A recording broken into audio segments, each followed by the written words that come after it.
Nous allons nous tenir debout, nous allons parler juste un tout petit peu et nous allons partir. Nous allons prendre le livre dans Exode chapitre 2.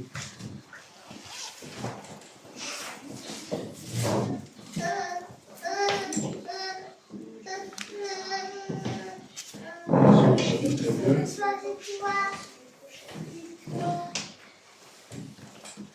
Les enfants, vous pouvez vous lever quand on lit la Bible, on se lève.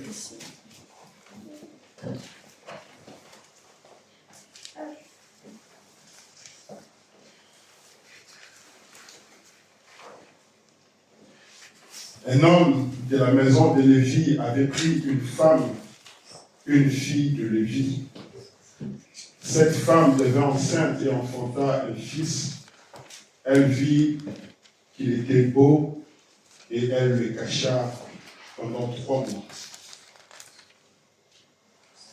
Ne pouvant plus le cacher, elle prit une caisse de jonc, elle enduisit de bitume et de poivre. Elle y mit l'enfant et le déposa parmi les roseaux sur le bord du fleuve.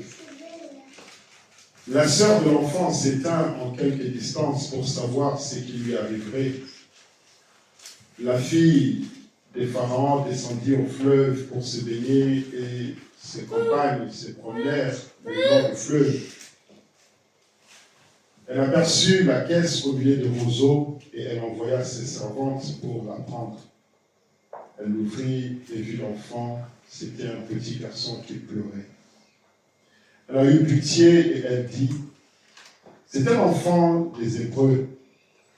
Alors la sœur de l'enfant dit à la fille de Pharaon, veux-tu que j'aille te chercher une nourrice parmi les femmes des Hébreux pour allaiter cet enfant?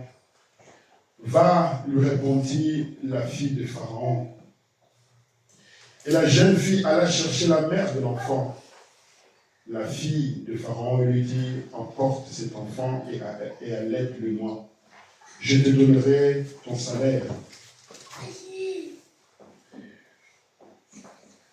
La femme prit l'enfant et l'allaita.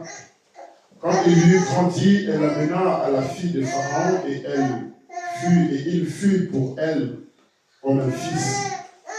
Elle lui donna le nom de Moïse, car, dit-elle, je l'ai retiré des eaux. Prions le Seigneur. Notre Père et notre Dieu, merci pour la lecture de ta parole. Je te prie de venir m'aider, Seigneur, ce matin, afin que nous puissions partager avec tes enfants que tu as rachetés sous les sang de l'agneau de Dieu, cette parole bénite, Seigneur. Aide-moi, ô Dieu Tout-Puissant. Laisse-moi dire que c'est que la parole nous dit, Seigneur. Ôte ma pensée et bénis tes enfants, Seigneur, qui vont entendre ces quelques mots. Au nom de Jésus-Christ. Amen. Nous n'avons pas eu de réunion à Cherbourg pendant 2 semaines. Comment ça va? Ça va par la grâce de Dieu. Amen. J'ai trouvé que c'était très long, les 2 semaines que je ne suis pas venu ici. Est-ce que vous n'avez pas trouvé que c'était long? Parce que nous sommes arrivés ici, Loïs m'a dit, ça fait longtemps que nous ne sommes pas venus ici. 2 semaines, 2 week-ends, c'est long. Donc c'est important. Et moi, j'aime beaucoup cet endroit. C'est un petit endroit, mais Dieu nous bénit réellement. Parfois, vous n'allez pas le comprendre. Mais moi, je le comprends. Je le comprends. Et un jour, nous allons raconter, oui, je vais vous raconter ce que Dieu est en train de faire dans ces coins ici. Je voulais parler un petit sujet que j'ai intitulé « Sauver des eaux pour sauver un peuple ». Sauver des eaux pour sauver un peuple. Comme je l'ai dit, je ne serai pas long. Il est déjà 12h, bientôt 40, 12h38. La Bible nous dit ici qu'il y avait un fils de la maison de Lévi et une femme de Lévi qui étaient mariés. Ils avaient eu un garçon. Vous allez comprendre qu'à cette époque ici, c'était pendant la période où Pharaon était, accordez-moi juste un tout petit peu de temps, de votre attention, et je ne serai pas long. C'était pendant la période où Pharaon avait commencé à massacrer et à tuer tous les enfants, garçons hébreux qui naissaient en Égypte. Et c'est arrivé que cet homme de Lévi, avec sa femme, ils avaient eu un garçon. Et comme il craignait que ce garçon ne puisse être tué par les femmes sages ou les Égyptiens, il va garder son enfant pendant 3 mois. Et après 3 mois, il va le prendre. Et la Bible nous dit qu'il ne pouvait plus le garder. Il va prendre ces garçons, il va le mettre dans une caisse et il va aller placer cette caisse-là dans une rivière. Et voilà comment Dieu conduit les choses. Pendant que les autres garçons, les autres enfants hébreux qui naissaient, ils étaient systématiquement tués. Mais Dieu va donner de la sagesse aux parents de Moïse pour prendre l'enfant et d'aller les cacher.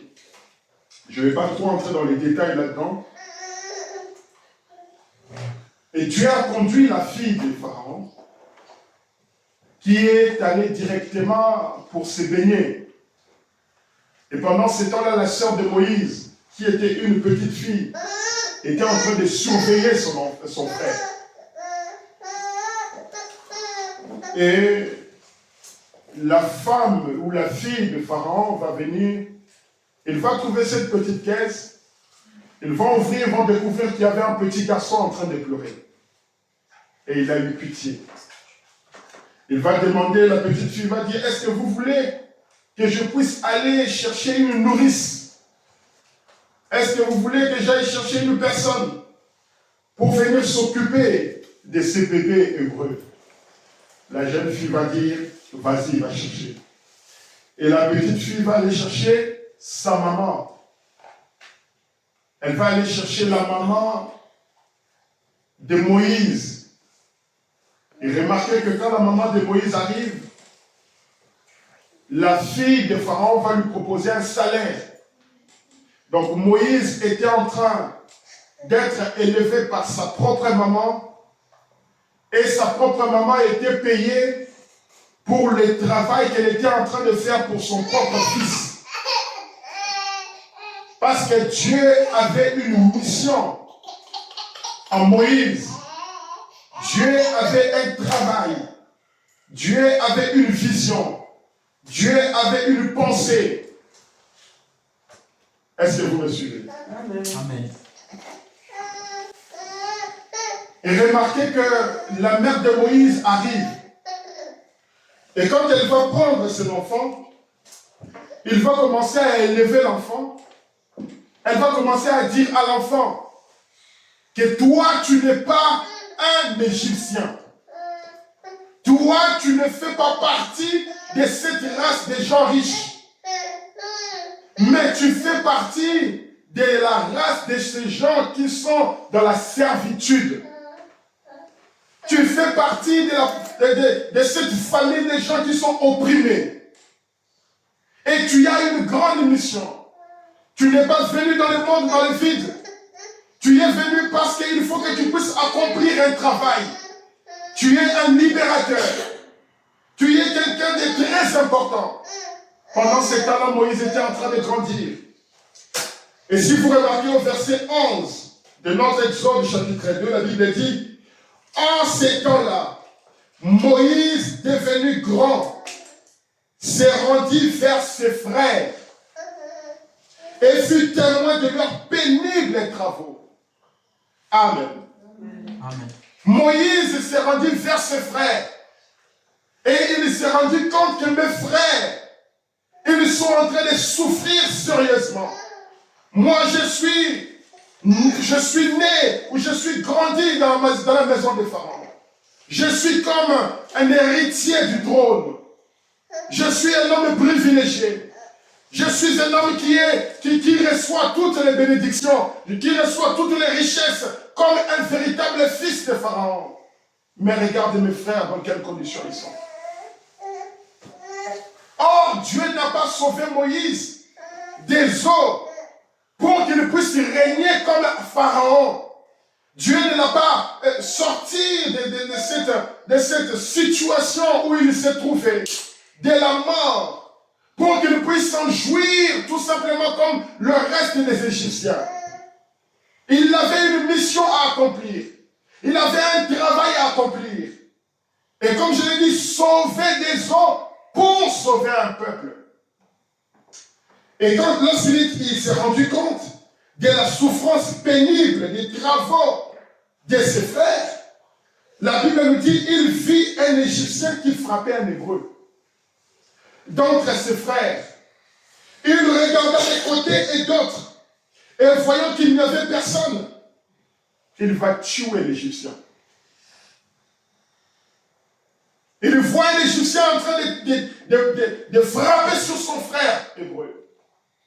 Tellement que sa mère lui avait enseigné.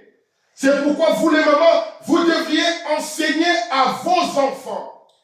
Vous orientez vos enfants sur ce qu'ils vont devenir.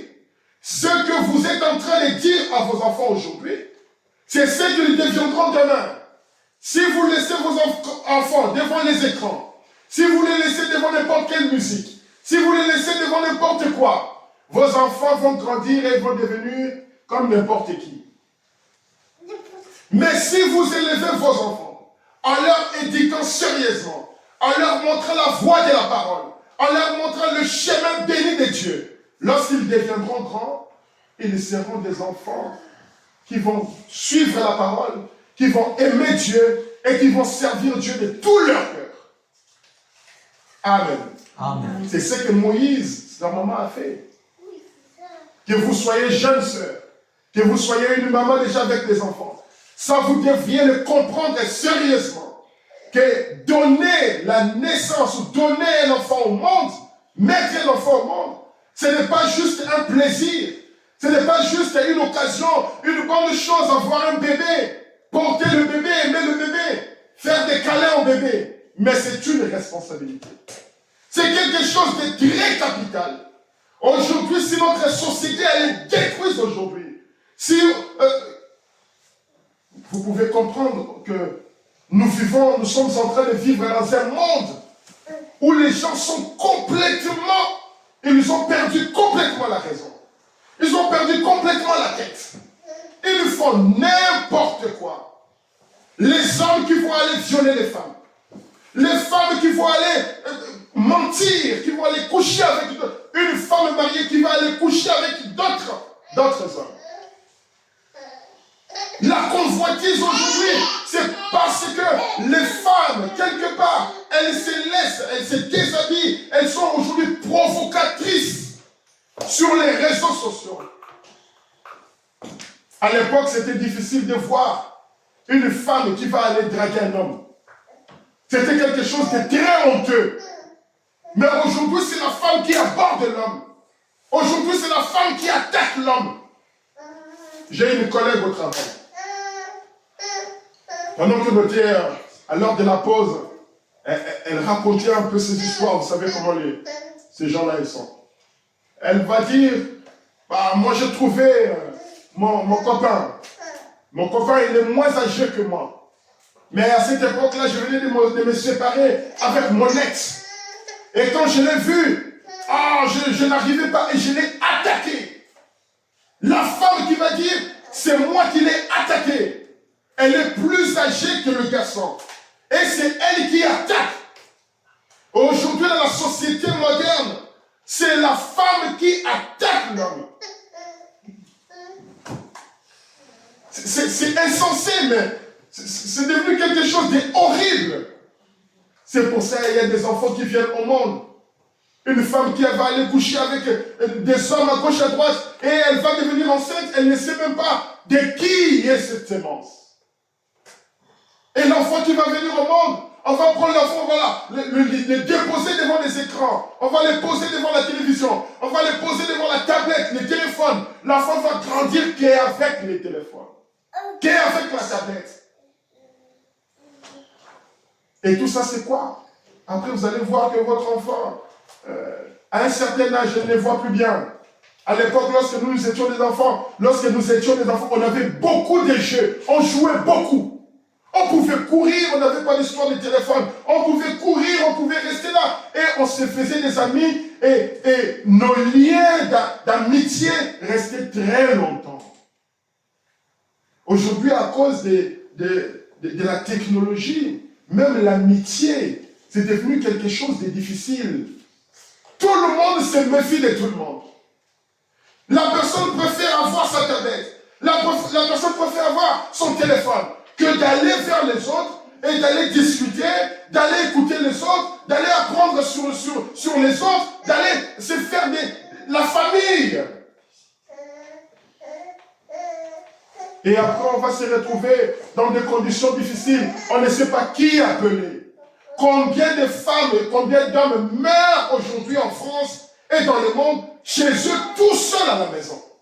Combien? Pourquoi?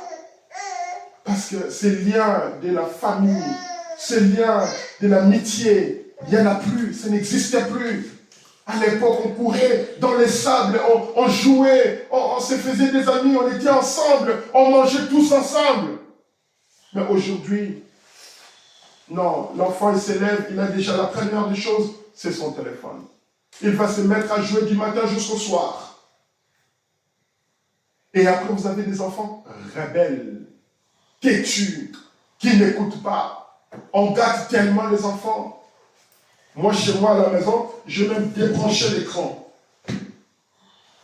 Je dis à mes enfants, cet écran, je l'ai mis pour écouter la parole et suivre des bonnes cantiques.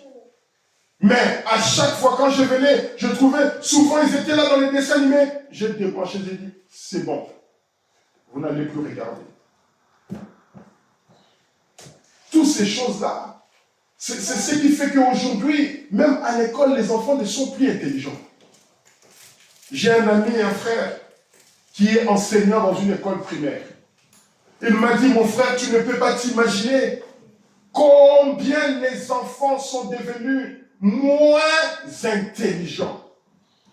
Les enfants ne sont plus intelligents aujourd'hui. Les petits calculs en mathématiques, personne n'y arrive. Et nous sommes obligés à baisser le niveau scolaire pour plaire aux parents. Il m'a dit, j'ai donné 2-3 devoirs aux élèves.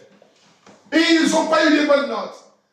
Les parents sont allés réclamer auprès du directeur pour dire que non, ce professeur-là, depuis qu'il est arrivé, nos enfants n'ont plus de bonnes notes. Et ce sont ses collègues qui l'appellent pour lui dire, mon cher ami, écoute, si tu ne veux pas avoir de problème avec les parents, il ne faut pas donner de mauvaises notes aux enfants. Est-ce que vous comprenez? Et le frère me dira, aujourd'hui, si tu veux que ton enfant puisse évoluer, puisse devenir, puisse avoir un bon niveau, il faut aller en Chine. Il dit, il faut aller en Chine. C'est en Chine que les enfants, depuis qu'ils sont très bas, on les apprend des grandes choses. Ils sont très forts en mathématiques. Ils ont un niveau très élevé en physique. Ils ont un niveau très, très important. C'est pour cela qu'ils créent beaucoup, ils fabriquent beaucoup, ils conçoivent beaucoup. Ici en France, on ne fabrique plus rien. Il n'y a plus rien. À cause de quoi? À cause des réseaux sociaux. À cause de l'Internet. À cause de toutes ces choses-là. Mais la mère de Moïse, ce n'est pas ce qu'il avait dit à son fils. La mère de Moïse a enseigné à son enfant que toi, tu n'es pas un garçon comme les Égyptiens. Tu es un garçon spécial et tu es né pour une mission spéciale. Et voilà que Moïse, maintenant, il grandit. Il va directement vers ses frères. Si on lui avait enseigné que tu es comme tout le monde, Moïse ne serait pas parti vers ses frères. Et maintenant, il va vers ses frères. La Bible dit, il lui tua l'Égyptien et les cacha dans les sables. Il y sortit les jours suivants, et voici 2 Hébreux se querellaient. Le premier jour, il vient, il trouve un Égyptien en train de faire la guerre, en train de combattre, en train de battre son frère égyptien, hébreu. Il va tuer l'hébreu. Le jour suivant, il va trouver les frères hébreux en train de se disputer. Il va trouver les enfants de Dieu en train de se quereller. Il va trouver les enfants d'une même famille en train de se disputer. Maintenant, il va dire, verset 13, pourquoi frappes-tu ton prochain? Le même monsieur qui hier a trouvé un Égyptien en train de frapper sur un enfant de Dieu, il l'a frappé, il l'a tué, il l'a caché. Maintenant, il vient, il trouve ses frères, les frères hébreux entre eux, ses frères à lui en train de se disputer, l'un en train de battre l'autre. Et il va lui dire, mais pourquoi as-tu ton frère? Pourquoi tu es en train de faire du mal à ton frère? C'est pour ça, nous, les enfants de Dieu, nous ne pouvons pas nous faire du mal. Mais aujourd'hui, les enfants de Dieu se querellent entre eux. Les enfants de Dieu se disputent entre eux. Les enfants de Dieu se chamaillent. Lui, il m'a fait ça. Parce que c'est le fils d'un pasteur. Parce que c'est la fille d'un prédicateur. Il me traite comme ça. Je ne viendrai plus dans son église. Je ne viendrai plus à la réunion. C'est pour cela que les églises aujourd'hui se divisent. À cause de quoi? Des critiques. À cause des murmures. À cause des querelles dans les églises. Alors, le verset 14. Et cet homme répondit, qui t'a établi chef et juge sur nous? Penses-tu me tuer comme tu as tué l'Égyptien? Moïse eut peur et dit, certainement la chose est connue. La personne même qui avait été envoyée pour aider les frères, pour sauver ses frères, qui étaient dans l'esclavagisme, qui étaient dans la servitude, ils criaient, ils imploraient miséricorde à Dieu. Et Dieu va les envoyer un homme. Et cet homme-là qui vient pour les délivrer, mais puisqu'il ne pouvait pas comprendre la mission ou l'importance de cet homme-là, ils vont lui dire, mais qui t'a établi chef entre nous? C'est comme aujourd'hui on le voit aussi dans les couples. Une femme qui... J'ai vu un couple là une fois, au Canada.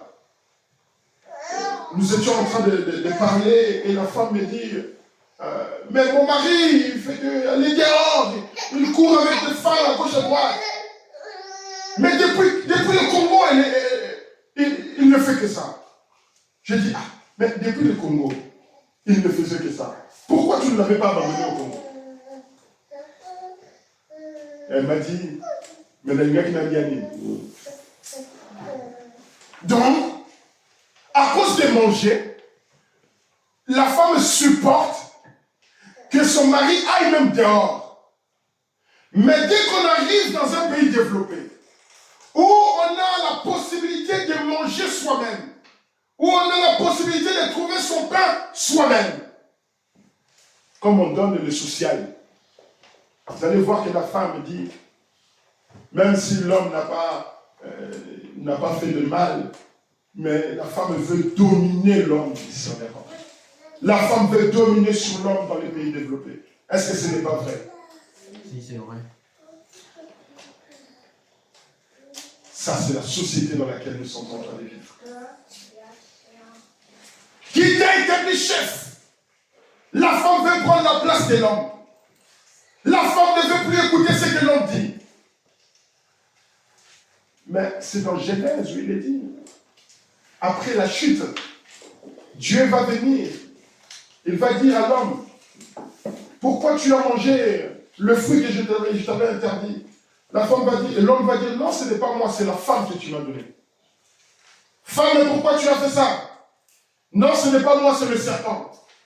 Alors Dieu va aller condamner le serpent. Et il va dire à la femme, puisque tu as obéi, puisque tu n'as pas écouté la voix de ton mari, puisque tu n'as pas écouté la voix de moi, ton créateur, maintenant c'est l'homme qui va dominer sur qui? Sur toi.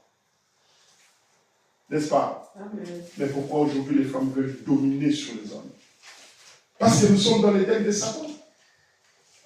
Parce que nous sommes dans une société où le diable veut tout inverser.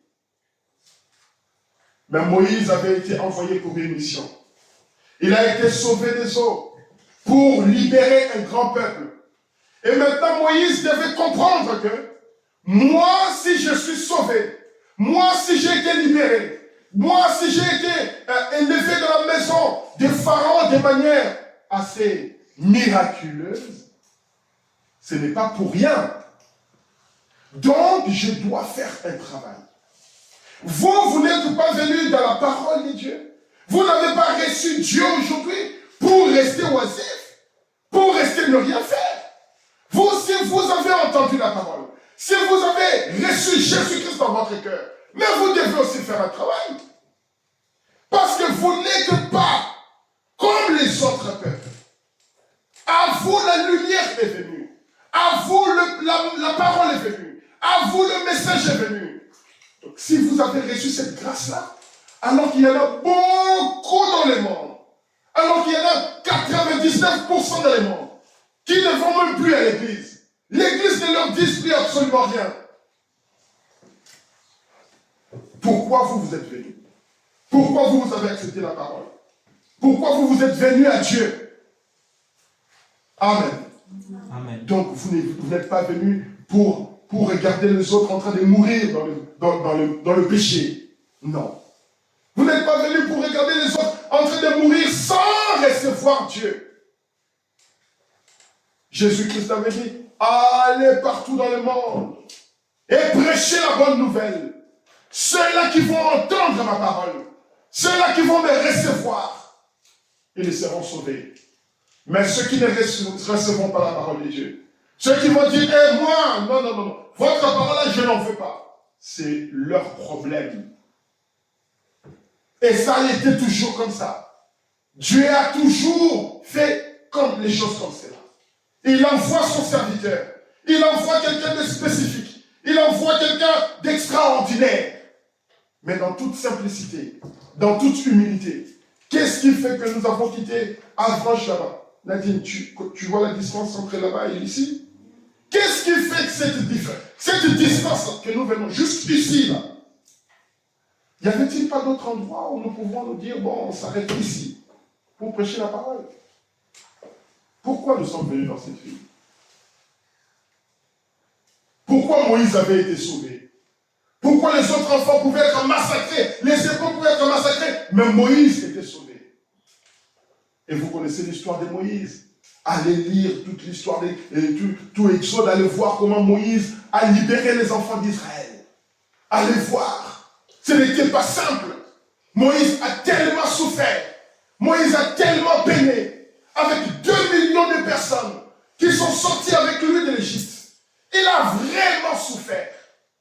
Mais sa mission était de libérer le peuple de Dieu. Il fallait que la parole de Dieu puisse s'accomplir. Et il doit passer par un homme. Il veut passer par toi, mon frère. Il veut passer par toi, ma soeur. Il veut passer par nous tous ici. Amen. Amen. Nous devons être conscients. Oui. Nous devons être conscients que nous sommes des chrétiens. Nous devons être des véritables chrétiens pour amener les autres à Christ. Nous ne pouvons pas rester chez nous à la maison en train de manger, de boire et de dormir. Si vous voulez devenir un ingénieur dans votre vie, vous n'allez pas rester chez vous à la maison en train de dormir.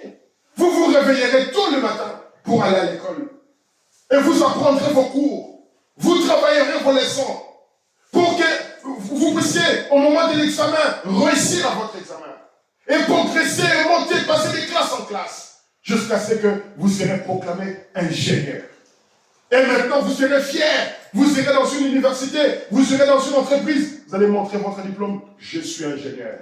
Et on va vous dire, ah, avec les qualités que vous avez, avec le diplôme que vous avez obtenu, votre salaire est 4 000 €. Vous allez être content, n'est-ce pas? Amen. Maintenant, pour Christ, qui nous accorde la vie éternelle, qui nous accorde les saluts, qui nous a appelés dans ses messages, la vie éternelle. Mais regardez, les gens, aujourd'hui, les gens ne savent pas qui ils sont, où ils sont et où est-ce qu'ils partent. Ils ne savent pas. Tout ce qui se présente, aujourd'hui, tout ce qui se présente à la table des enfants, nous mangeons. Nous mangeons. On n'a plus le discernement pour comprendre que cette chose ici, si je le mange, j'aurai peut-être beaucoup de graisse dans le ventre. Ça, si je le mange, j'aurai peut-être des maux de ventre. Mais tout ce qui se présente à la table, nous mangeons. Nous n'avons plus le discernement. Nous voulons rester chez nous, dormir. Mais nous sommes des chrétiens et nous espérons que nous irons au ciel. Non, il faut travailler, les amis. Nous allons prendre dans Juge chapitre 7.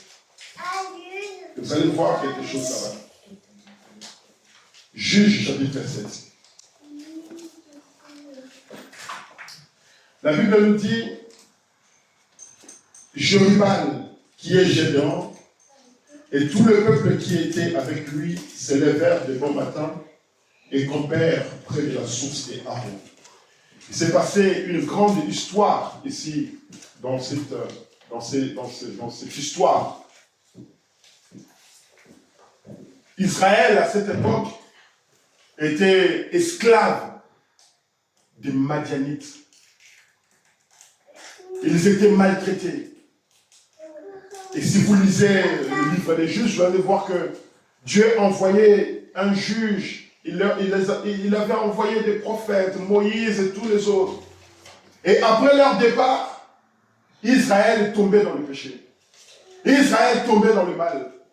Et comme Dieu leur avait déjà dit, dans la bouche des prophètes, que si les enfants, vos enfants, se détournent de ma parole, je vais les punir. Je vais les châtier. Je vais les chasser de la ville. Ils vont aller dans notre pays, ils vont devenir encore des esclaves. Mais s'ils reviennent à moi, je reviendrai aussi à eux. Et ici, dans le juge, Dieu maintenant n'envoyait plus les prophètes. Il a commencé à leur envoyer les juges pour leur dire, revenez à la parole. Revenez dans ce que Moïse, notre père, avait dit. Revenez dans ce que Dieu avait dit à notre père Abraham. C'était pour leur rappeler des choses qui étaient nécessaires à leur survie. Des choses qu'ils devraient faire pour qu'ils puissent garder Dieu au milieu d'eux. Maintenant, il était arrivé qu'à cette période, Israël s'était encore détourné de la voie de Dieu. Et ils étaient dominés par les Madianites. La parole nous dit qu'un jour l'ange est apparu à Gédéon et qui lui dit, oh vaillant guerrier. Mais Gédéon va dire, moi vaillant guerrier, si je suis vaillant guerrier, pourquoi tous ces malheurs nous arrivent? Pourquoi nous sommes aussi dominés comme ça par les Madianites? La Bible nous dit, Jérubal qui est Gédéon, et tout le peuple qui était avec lui s'élevèrent de bon matin, et campèrent près de la source des Aaron. Le camp de Madian était au nord de Gédéon, vers la colline de Morée dans la vallée. Maintenant Dieu voulait délivrer son peuple, après toutes ces années, après tous ces temps où ils étaient malheureux. L'Éternel dit à Gédéon, le peuple que tu as avec toi est trop nombreux. Tu veux aller te battre contre les Madianites. Mais ce peuple que tu as avec toi. Mais c'est nombreux. Écoutez, la Bible dit, le peuple que tu as avec toi est trop nombreux pour que je livre Madian entre tes mains. Pour que je puisse te délivrer de la main des Madianites. Mais tu as un grand peuple. Ça ne sera pas possible. Il pourrait en tirer gloire contre moi et dire, c'est ma main qui m'a délivré. Amen. Mais tu vas avec beaucoup de gens. Mais à la fin, qu'est-ce que ce peuple dira? Qu'est-ce que toi, Moïse, et qu'est-ce que toi, Gédéon, tu diras? Que si ce peuple a été délivré des Madianites, c'est à cause de moi. C'est à cause de ma capacité à gouverner ce grand peuple, à conduire ces grands hommes vers la guerre, vers la bataille. Au verset 3. Publie donc ceci aux oreilles du peuple, que celui qui est craintif et qui a peur s'en retourne et s'éloigne de la montagne des Galates. Dieu te sauve pour que tu puisses sauver un peuple. Mais en réalité, ce n'est pas toi qui sauves le peuple. C'est Dieu à travers toi qui fait le travail. Amen. Amen. Amen. Moïse était là. Nous avons lu quand il est parti pour délivrer son peuple. On ne l'a pas compris. Et après Moïse, il avait fouillé, il est parti.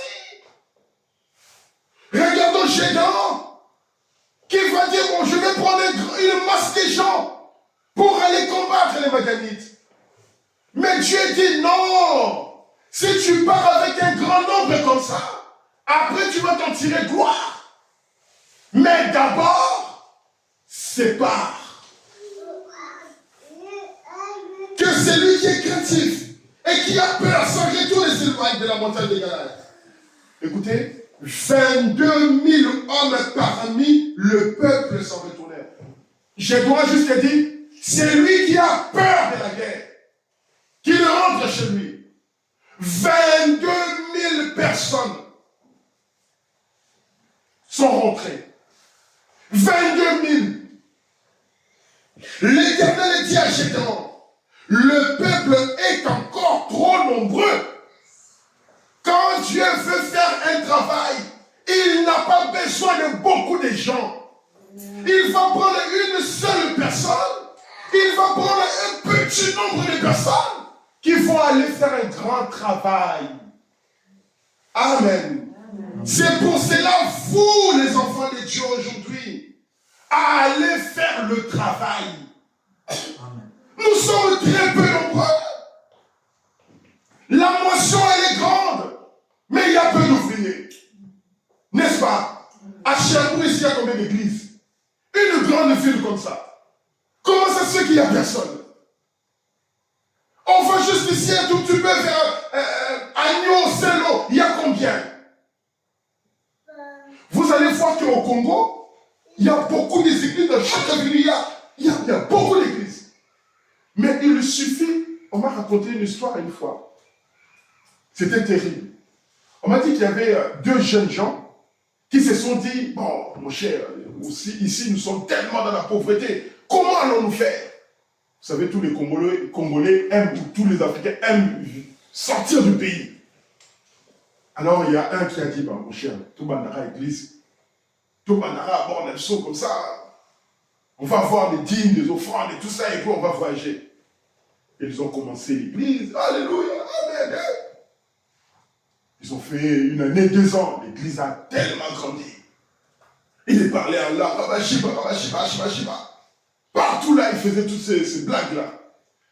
Et après, ils ont comptabilisé l'argent, ils ont dit, mon cher, moi qui avais donné l'idée, j'ai déjà ici 10 000 euros, 10 000 dollars, donc là, il faut la Kenya. Le premier, il est parti. Il a eu ce qu'il avait, il est parti. Le deuxième est resté. Oh, il a continué avec le travail. Le pasteur, il va revenir, le pasteur va revenir. Le pasteur n'est jamais revenu. Et le pasteur, là où il est parti, il n'est plus jamais devenu pasteur là-bas. L'autre qui était resté, il a travaillé, il a pris l'argent, il n'est pas accueilli. Mais tous ces hommes-là qui partent, qui étaient des pasteurs là-bas et qui viennent en Europe, ils finissent qui? Vous allez voir qu'il était un grand pasteur au Congo, un grand pasteur je ne sais pas où. Il vient ici, il rentre dans un monde obscur. Il rentre dans un monde où on ne le retrouve plus. Parfois même vous le retrouvez, pasteur, peut-être un croyant ou un ancien croyant de son église, il le retrouve par exemple ici. Pasteur, ah, il est dans la bière, maintenant il a des femmes, il a maintenant. Ce qu'il cherchait, c'était le poteau. Maintenant il est en Europe, c'est fini.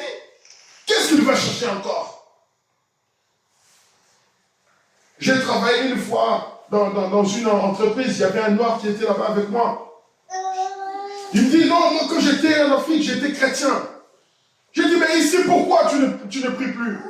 Il dit, ah, mais moi j'ai cherché Dieu, c'est pas pour venir en Europe. Maintenant que je suis déjà arrivé, pourquoi je vais encore prier? Et il était très à l'aise de dire ça. Vous voyez que les gens ne prient que pour les intérêts.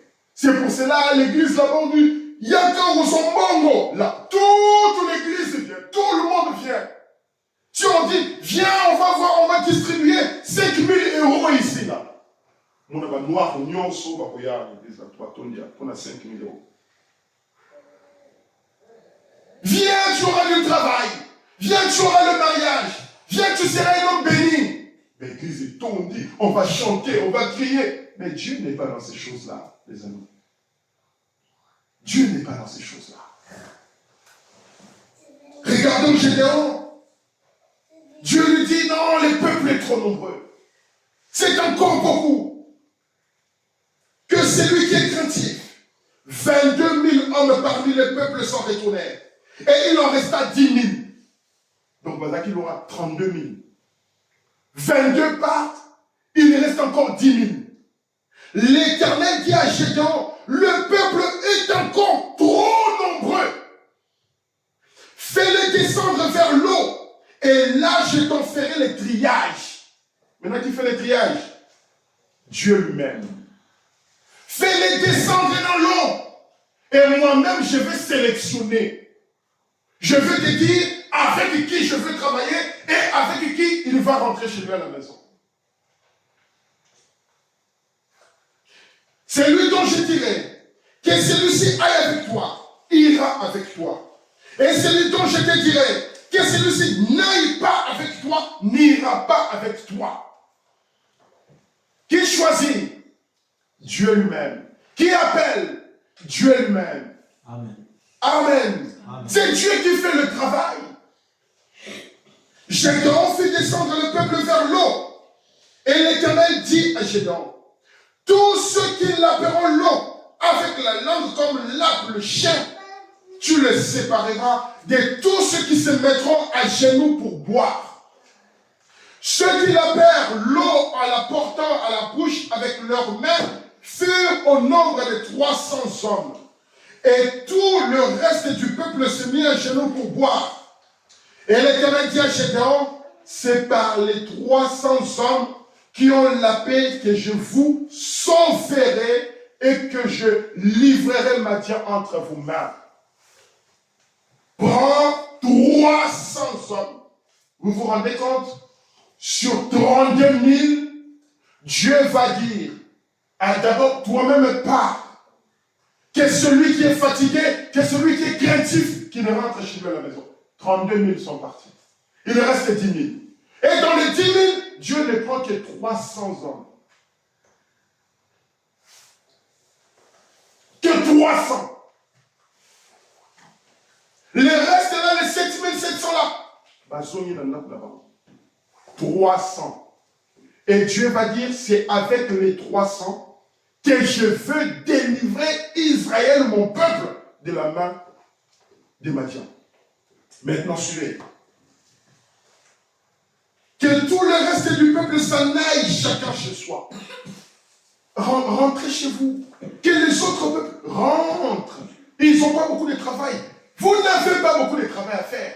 Dieu lui-même s'est engagé de vous sauver, de vous laver, de vous purifier, de vous amener jusque dans le repos. C'est lui-même qui fait le travail. Vous rentrez chez vous à la maison. Je vais prendre juste quelques hommes qui vont me représenter dans ce travail. Parce que c'est qui délivre? C'est Dieu lui-même. Il dit, l'Éternel dit à Gédéon, il dit, écoutez là, on dit, que tout le reste du peuple s'en aille chacun chez soi. On prit les vivres du peuple et ses trompettes. Puis Gédéon renvoie tous les hommes d'Israël, chacun dans sa maison. Et il retint les 300 hommes. Les camps des Madians étaient au-dessous de lui dans la vallée. L'Éternel dit à Gédéon, pendant la nuit, maintenant écoutez, l'Éternel dit à Gédéon, pendant la nuit, lève-toi, descends au camp, car je l'ai livré entre tes mains. Amen. Amen. Gédéon, lève-toi pendant la nuit. Va au camp des Madianites là. Et je l'ai livré entre tes mains. Maintenant, regardez. La Bible dit, si tu as peur, oh, ça c'est merveilleux. Si tu crains de descendre, descends-y avec Pura, ton serviteur. Dieu savait, quand il t'appelle, il sait qui il peut mettre à tes côtés pour t'aider dans un travail. Il va dire à Gédéon, tu es un homme. S'il t'arrive d'avoir peur de descendre dans les cas des Madians, prends avec toi Pura. Et tu vas descendre avec lui. Mais descends dans les camps pour voir ce qui va se passer. Tu prendras avec toi Pura ton serviteur. Tu écouteras ce qu'ils diront. Et après cela, tes mains seront fortifiées. Amen. Toi, descends seulement. Quitte là où tu es. Descends dans les camps des Madians. Écoute ce qui va se passer là-bas. Si tu as peur, mon ami, prends avec toi Pura, ton serviteur. Amen. Amen. Dieu a pris Gédéon pour sauver un peuple. Dieu a pris Jésus-Christ, notre Sauveur, pour sauver un peuple. Dieu a pris Jean-Baptiste. Pendant qu'il était en train de prêcher, il voit les pharisiens venir et dire, même vous, race de vipères, qu'est-ce qui vous a appris à fuir la colère de Dieu? Il les a appelés, il pouvait les baptiser, il pouvait leur dire, maintenant c'est lui qui vient après moi, il est plus puissant que moi, il vous baptisera du feu, moi je vous baptise de l'eau, je vous baptise au nom de Jésus, dans le baptême des Jean, mais lui quand il viendra, il vous donnera le baptême du Saint-Esprit. Amen. C'est Dieu lui-même qui vous baptise. Amen. C'est Dieu lui-même qui vous lave, qui vous change. Amen. Ce n'est pas un homme. L'homme, il est juste là comme un représentant. Mais la personne qui fait réellement le travail, c'est Dieu lui-même. Amen. Amen. Il dit, descends, Gédéon.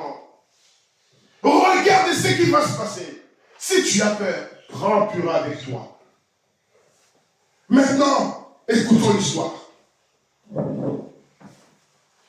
Tu écouteras ce qu'ils diront. Et après cela, tes mains seront fortifiées. Descends donc au camp. Il est descendu avec Pura. Effectivement, il avait peur parce qu'il a pris Pura.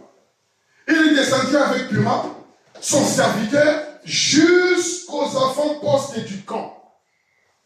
Madian, Amalek et tous les fils de l'Orient étaient répandus dans la vallée comme une multitude de sauterelles.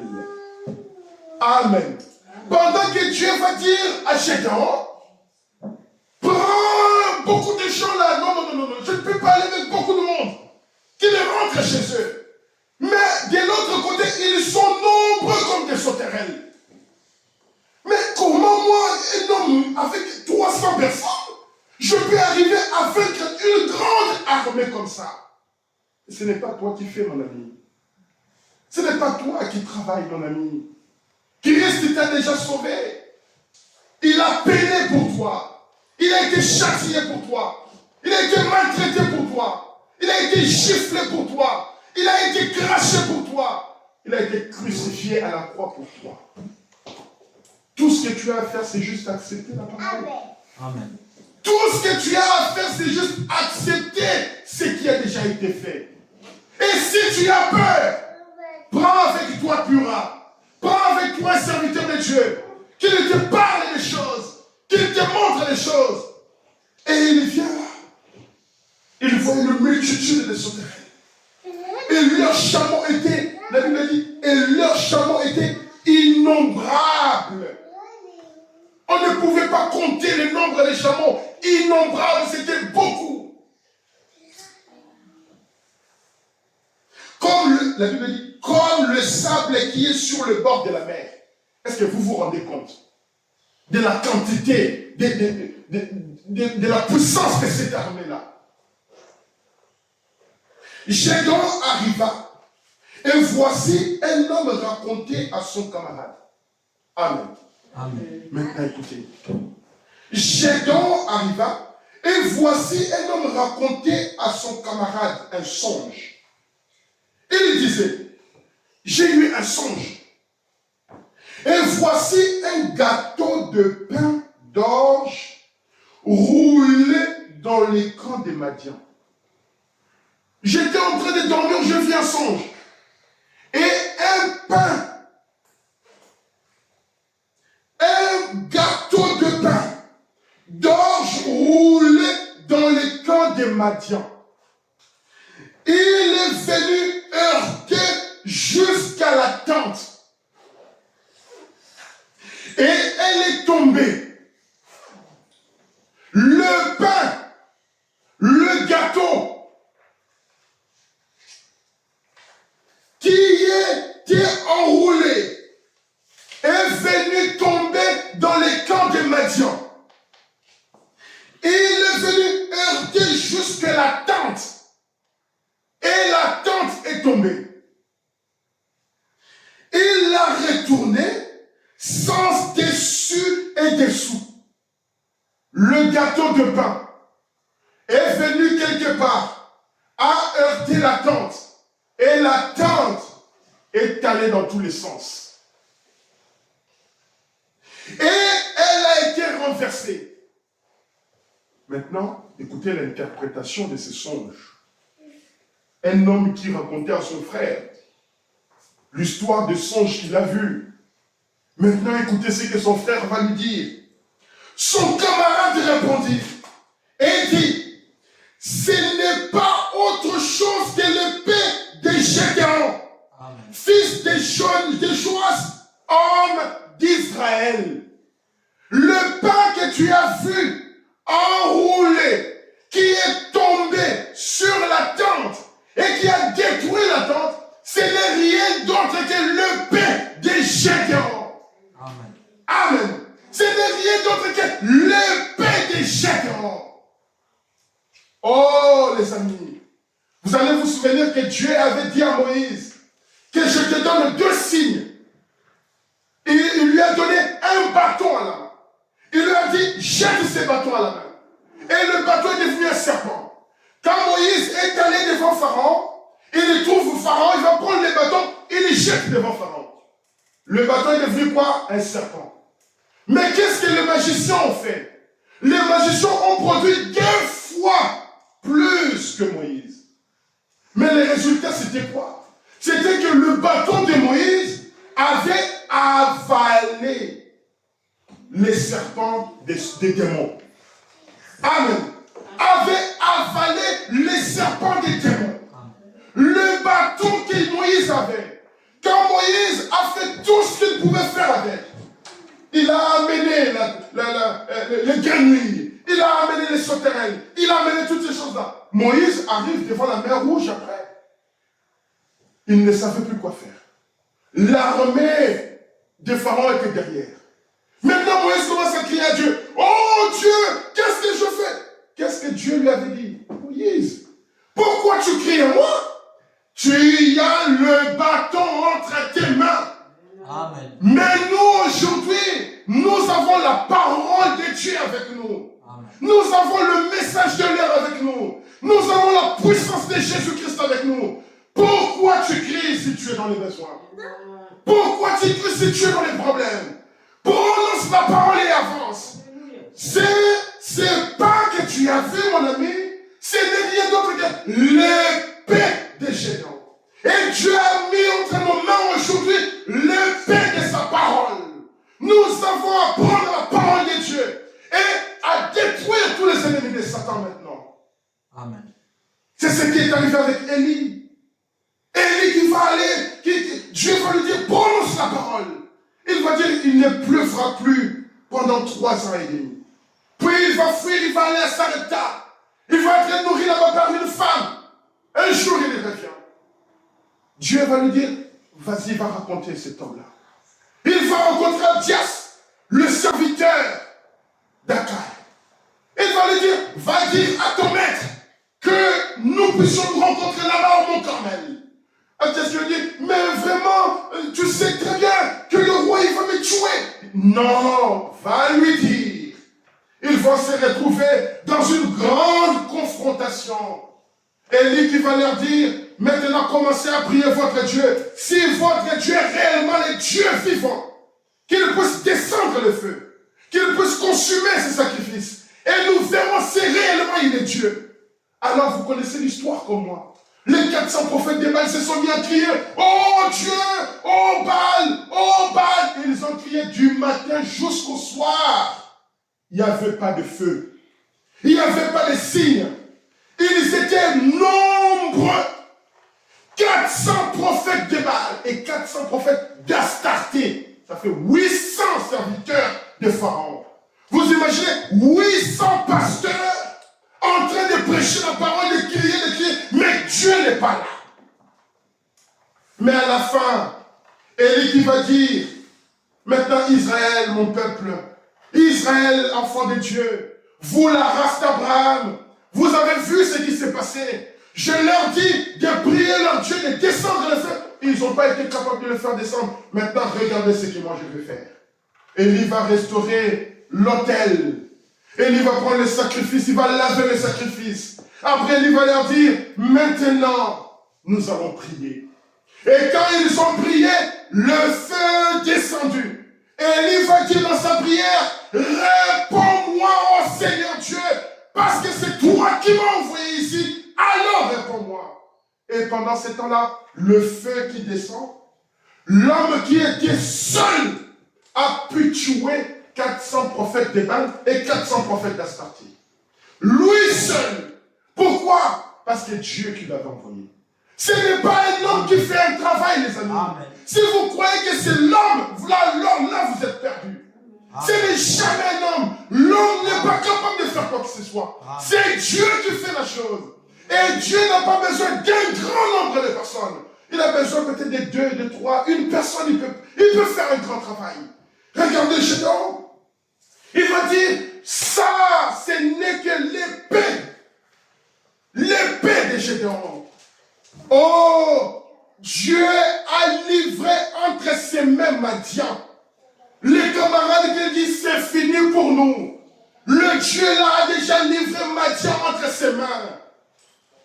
Et tous les camps.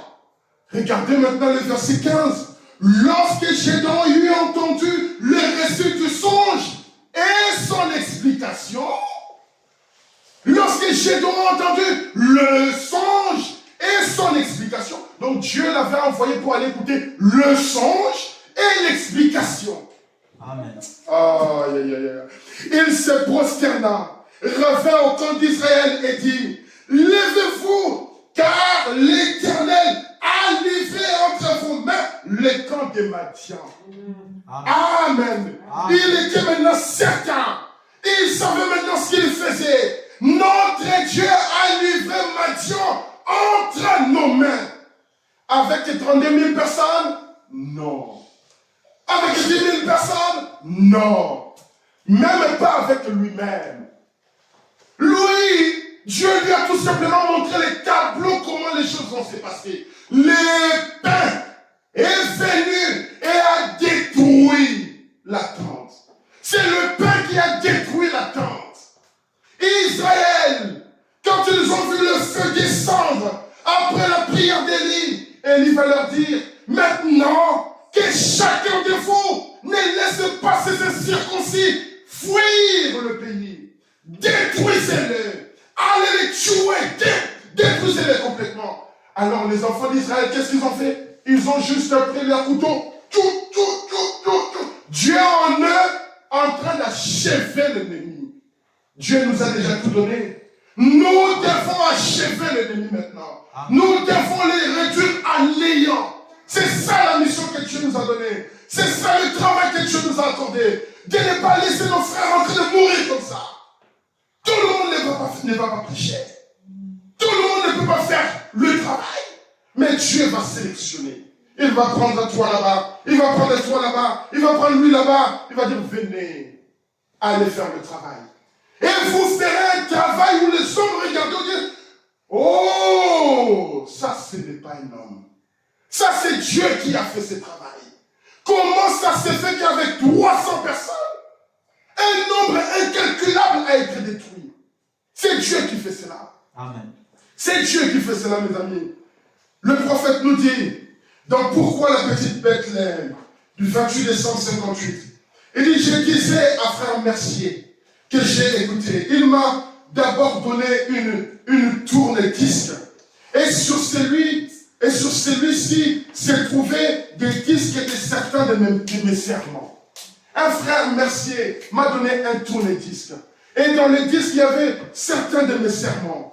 C'est alors que j'ai compris que si jamais quelqu'un écoutait, cela devait résulter de la grâce de Dieu à son égard. Si quelqu'un écoute mon serment, si quelqu'un écoute ma parole, mes prédications, c'est que c'est la grâce de Dieu pour lui. Amen. Il dit, car je me suis dit que j'aurais pu faire un peu mieux. Il est en train d'enregistrer aussi ça. Vous pouvez bien couper cette partie. Voyez-vous? Il garde son pouce appuyé dessus. Je pense qu'il est en train de couper cette partie-là.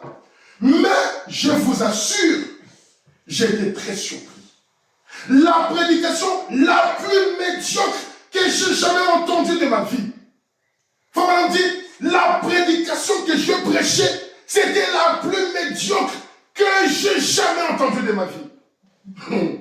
Oh my. Que j'ai jamais entendu de ma vie, c'était bien la mienne. C'est juste. Sur ce disque-là, cela m'a rendu si nerveux que je n'ai même pas pu prendre mon dîner. J'ai tellement mal prêché la parole. J'ai tellement mal parlé que je n'ai même pas pris mon dîner. Il dit, j'en étais malade. Et j'ai dû quitter la table. Je n'ai pas pu dormir cette nuit-là. Vous imaginez le prophète? Je n'ai même pas pu dormir cette nuit-là. Eh bien, je suis allé au Kentucky avec frère Wood. En revenant, j'ai dit, frère Wood, je ne sais pas comment il peut se faire qu'une personne vienne m'écouter. Mais comment ça peut faire que quelqu'un vienne écouter ma prédication? C'était une prédication vraiment horrible à écouter. C'était une prédication médiocre.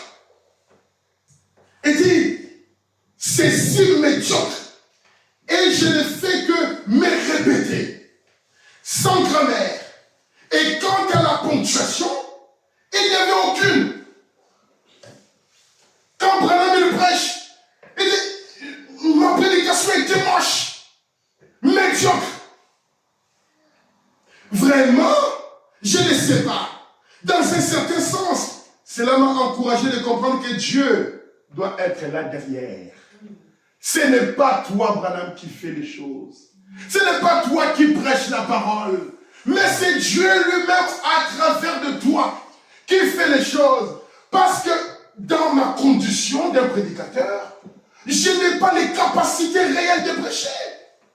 Si on mettait un homme ici, un érudit, quelqu'un qui a étudié la Bible, comme le font les catholiques, qui ont des doctorats en théologie, et ils ont beaucoup de connaissances dans la lecture de la Bible. Ils savent ponctuer les choses, ils savent classer les choses. Mais en comparant avec ma petite prédication, ça n'a pas de sens. Ça ne peut pas rivaliser. Et que dans un sens, c'est vraiment encourager de comprendre que Dieu doit être là derrière. Sinon, personne ne viendrait des tours. Si Dieu n'est pas derrière, si Dieu n'appelle pas les gens, si Dieu n'invite pas les gens, moi, je ne peux rien vous donner. Moi, je ne peux rien vous distribuer. Mais c'est la grâce de Dieu. C'est Dieu lui-même derrière qui m'a appelé, qui m'a sauvé, qui m'a lavé et qui m'utilise pour que je puisse être une bénédiction pour vous, les amis. Ainsi, je parlais à Frère Collins. Je pense qu'il est dans la salle. Je lui ai donc dit, il est arrivé là et les gens lui ont parlé. J'ai dit, Frère Collins, franchement, je dis, il y a près de 30 ans que je suis prédicateur. Je devais certainement savoir ce que c'est qu'un sermon. Je dis, c'est le plus médiocre que j'ai jamais entendu. Tant que je suis en train de prêcher la parole, mais mon sermon est médiocre. Il le regrette. Il dit, et il est un prédicateur méthodiste, mon frère Collins. Et son frère est un homme vraiment important dans dans la dénomination méthodiste.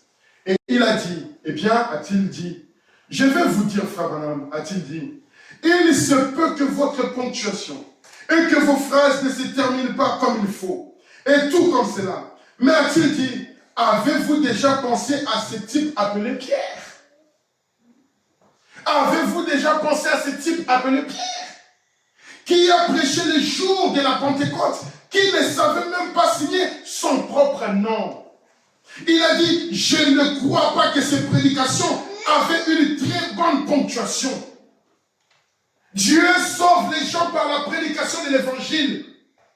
Mais quand c'est un homme qui prêche, il va essayer de faire les choses correctement. Il va essayer de ponctuer les choses à la lettre. Mais quand c'est Dieu qui vient faire le travail, ça peut ne pas vous paraître comme quelque chose qui a de sens. Mais c'est Dieu derrière qui fait le travail. Un primairien, un homme qui n'a pas fait de longues études. Mais qu'est-ce qui fait que jusqu'aujourd'hui, on prêche William Branham?